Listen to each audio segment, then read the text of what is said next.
gon' have to come and confess. We're looking for you. We gon' find you. We gon' find you. So you can run and tell that, run and tell that, run and tell that. Homeboy, homeboy. Hi, I'm Evan Gregory. I'm the oldest Gregory brother. What is my role? I'm in charge of visual effects, but I also do a lot of music composing and mixing.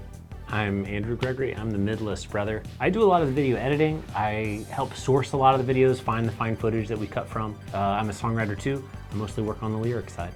I'm Michael Gregory. I do a lot of ordering takeout, eating bagels, tacos, etc. How can you write any good music when you're hungry? We run the channel Schmoyoho, and we're most known for taking stuff that was not originally intended to be a song and then turning it into a song, or making songs out of stuff. One of those two things. There was absolutely zero plan. There was no like channel launch, like I'm starting a channel and it's going to be X Films Productions. The only reason I started a channel was the reason a lot of people did, because if you wanted to watch some clip from Ali G, you had to sign in because maybe he said something that was spicy and you had to be allegedly 13 or 18 or something to watch it. That's why the channel existed, and then we started regularly making videos in 2009 with Auto-Tune the News.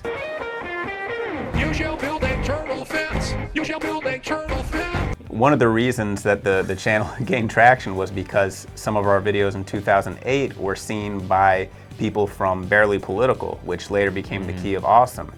So I was making videos for them and with them, and in fact a lot of our Auto-Tune the News episodes were double uploaded on Key of Awesome, then Barely Political, and Schmoyoho, our channel. I mean, Schmoyoho really, at that time, was really just Michael's channel to leave comments on Ali G videos and to post viral videos about Boone, North Carolina, like Jimmy Smith Park. I hope you got that in here. The Gregory Brothers channel, I think we launched right when we got back from that tour. We finished the tour in November, and someone had taken some pretty good video of one of our last concerts that there were a couple hundred people at. I don't know, we were kind of using it like almost like you would use a MySpace page in 2006. Yeah, this was like, for a band to post videos of our live shows. Yeah, we'll post our whole live show here, or we split it up into songs and we posted on that. I'm not sure, we might have privated that now. You know, and now there's like a variety of stuff on that channel, from like verses from our songifications on Schmoyoho that we break out, to like country covers of popular songs. I came in like a wrecking ball. To just like us doing dumb vlogs. Well, in 2010, after Schmoyoho became our main enterprise, the Gregory Brothers channel became what was typical for big YouTubers at that time, was to have a second channel. Literally was called, you have your second channel, and that's where you put all your other stuff. You got your main thing that you're known for, and then you have your BTS for all of your super fans, and the Gregory Brothers channel just became that for us. The first songified video we ever did was the vice presidential debate with Sarah Palin and Joe Biden. John McCain has been dead wrong. Drill, baby, drill. Weird that Biden is now president, since he was the first songified subject. Coincidence? Coincidence? Who Definitely knows? not. Who can Or say? did people just like him because he sounded good in the key of B flat? It was really lucky for us that that was the first try, because Obama and McCain in their debates often sounded more boring because they were more conversational and professorial, perhaps, like they were both speaking kind of under their breath, whereas Biden and Palin were just shouting. So if you're just shouting, it's closer to singing. Biden really speaks like on the breath, even when he's quiet. Like Obama would be great to auto-tune when he was like at a big rally and was kind of screaming. But Biden, even when he's quiet, is like, come on, man. You can kind of, it's closer to singing than it is talking. So that turned into a good hook. And the main hook was still me singing, and they were kind of coming in to fill in the bars. But later, when we made Auto-Tune the News the next year, Biden became one of the recurring singers, because we always knew whatever's happening in the news, if we find a Biden speech to reflect that, he's gonna sound like the Beyonce of accidental singers. It's gonna sound amazing. The thing about news is that for some reason it just keeps happening. Despite all our efforts otherwise. We keep trying to stop it, and then the next day there will be another news. So you go to sleep, you get some rest, you wake up the next day, another news happened. I mean, we don't like it, but it's something that we recognized meant that we could always produce something about the news. Right, if we had just stayed the guys who songify the debate, we'd only have work every 4 years. We had a sort of stair step to success where each thing is breaking out to a new level that we hadn't yet seen. So the debates got exposed to tens of thousands of people and gave us some inkling of like, wow, this is obviously interesting to people. This is more people than we know in real life. 6 months later, with Auto-Tune the News #2, that was the first episode of that really current events driven stuff that broke out all of a sudden and went viral by any metric. It got seen by a million people. And it's definitely attributable to the sound of Katie Couric's voice on the signature hook from that video. Very thin ice. People could just understand in that one single moment the novelty of that and also the catchiness of it. So it just got shared wildly. Very thin ice. Very thin ice. Very thin ice. Very thin ice. But it kind of spilled over where it's like Rachel Maddow played it on Rachel Maddow and had us on to the Rachel Maddow show. Like Katie Couric just happened to be on Jay Leno that week, so they talked about the video. I mean, it was a really wild week, and that also started the Barely Political partnership, where they saw the video and were just like, hey, can we post this to our channel too? And that would just push huge numbers of subscribers to us every time. So I think Auto-Tune the News too is like a really pivotal moment in our channel's history. And this is all tangential to T-Pain having such a cultural influence in the mid-2000s. Everybody was emulating him in pop culture, from Kanye with 808s and Heartbreak, and all these people like wanted that sound. I still have saved, or we have saved, a synth preset from 2009, and we used in all those videos that we can still pull up today because it's saved right there on the desktop, and the synth preset is called T-Pain Blip. Yeah. Boop, boop, boop. Boop, boop, boop.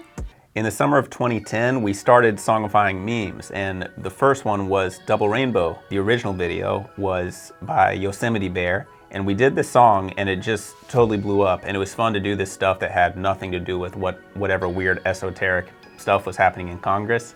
Double rainbow all the way across the sky.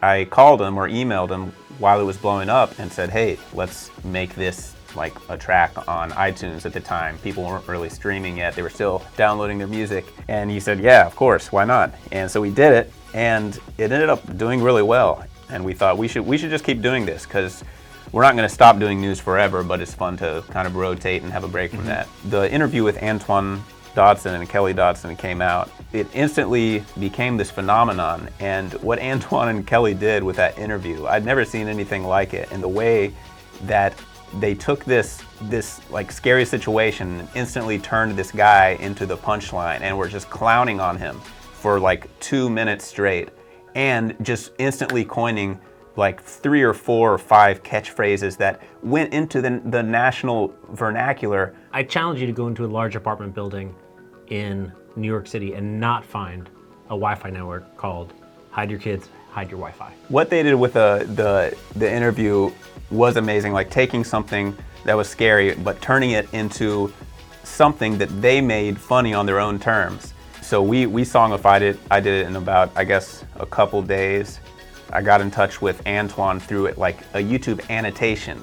And so I remember it was like a week later we put out the like iTunes version, which was just extended. Now it's on iTunes. And we never expected this to happen, but it just skyrocketed and was on the Billboard charts. You don't have to come and confess. We're looking for you. We gon' find you. We gon' find you. So you can run and tell that. Run and tell. Because at the time they did not count streaming for the charts. Now that's like the main thing. I still got a bone to pick. If they counted streaming, it would have been top 40, like no doubt, because it was at like 89 or something. Yeah, it was at 89 based off of just iTunes only. Yeah, and I remember, I still have a bone to pick. I remember when Double Rainbow Song hit the iTunes charts. It didn't hit the Billboard 100, but it hit the iTunes charts. I remember Michael and I went and had a meeting with our BMI rep. But our BMI rep was like, that's just an internet thing. And then it's like, 1 month later, like we hit the Billboard chart with just an internet thing. And then like 11 years later, people like BMI and the record industry are like absolutely dependent on like TikTok. Yeah. They're like, hey, will you use my sound for your viral TikTok so it can hit the Billboard chart? Yeah, it's totally wild. Now we've gone gold 3 times, maybe 4, off of because of an internet thing. A lot of people are curious what our parents think about. I remember one time we took our own dad out to lunch and he came to visit. We were years into doing YouTube at this point, years into working for ourselves, and he kind of leaned over in the middle of his chicken sandwich and with great concern said, so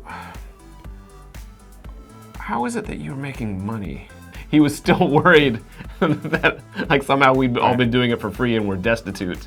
But it is funny that I'm sorry to them for having to endure having to explain it to like friends and neighbors in that time period when people didn't know what it was. I remember Mom saying that she was explaining it to someone who asked about it. It's like, what is this thing that they're doing? And Mom like explained it, and their only response was peculiar. Just like ... I mean, this was in person though. Our parents already gave up on us because they logged on to Michael's YouTube channel in 2006 and they were like, he's a white frapper. My son is a white frapper. He thinks that nerdy kid rapping is funny. Yeah. So this whole interview is just a great endorsement of therapy.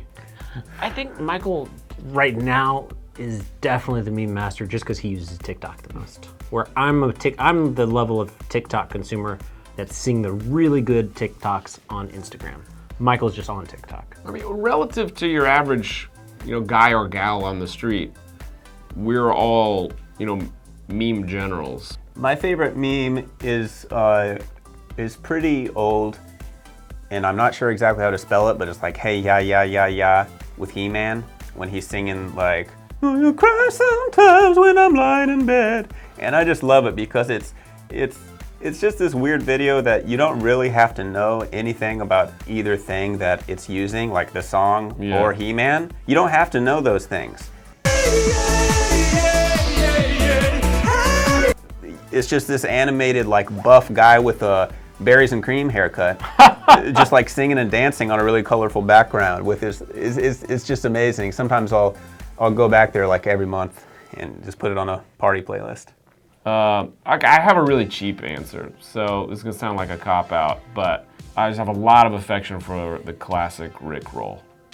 The reason I want you to give me a pass with this answer and say that, oh, Evan's not just phoning it in by picking an incredibly famous meme, is because I auditioned for American Idol at one point, and I met Simon Cowell, and he compared my voice to Rick Astley. And this was in 2002? This is pre-Rickroll. This is before Rickrolls existed and before anyone knew who Rick Astley was. So he was like, there's this singer that no one has heard of. His name is Rick Astley. It's impossible to pick my favorite meme, so I'm just gonna piggyback off your guys' theme of like musical memes that anyone can connect to immediately, and that is, of course, Trololo. Just a random Russian guy coming out singing nonsense in these insane keys with these insane key changes, a weird expression on his face, a weird like wire set. Like, we know he's Russian, but you could be watching anywhere in the world and think like, is this man from my nation? I think what made us more confident over the years was just making more types of videos. Like, we made songifications of memes, and we were like, okay, we can do this and expand upon the news and weird peace deals in different countries.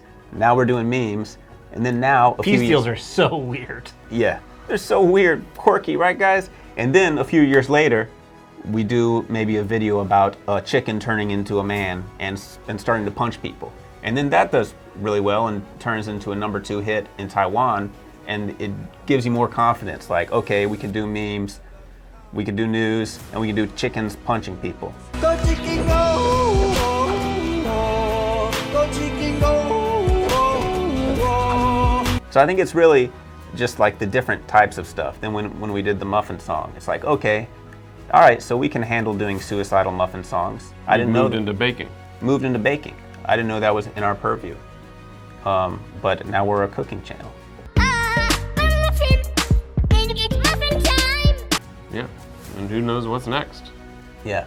And one of the most fun moments was when we started doing a lot of collaborations, like, for example, with Markiplier and Jacksepticeye. It felt like we were just doing pop songs all of a sudden, like with All the Way and with Space is Cool. It's less like we're making a comedic piece and more like we're making a straight pop song that's gonna chart, whatever. Yeah, even though the building block is them screaming about playing a free game off Steam. Yeah. Yeah. Or screaming about getting torn apart on a bicycle as you're like trying to ride through a bunch of spikes and Happy Wheels. Yeah. Now that we've finally climbed all those levels, we're ready to enter the highest echelon of YouTube, which is paying other YouTubers to keep their hand on a truck.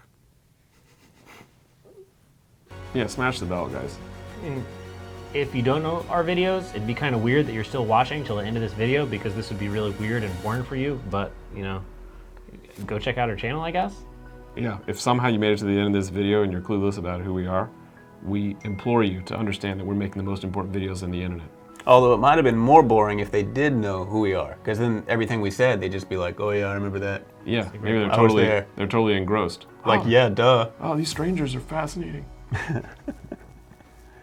They're probably saying peculiar, ...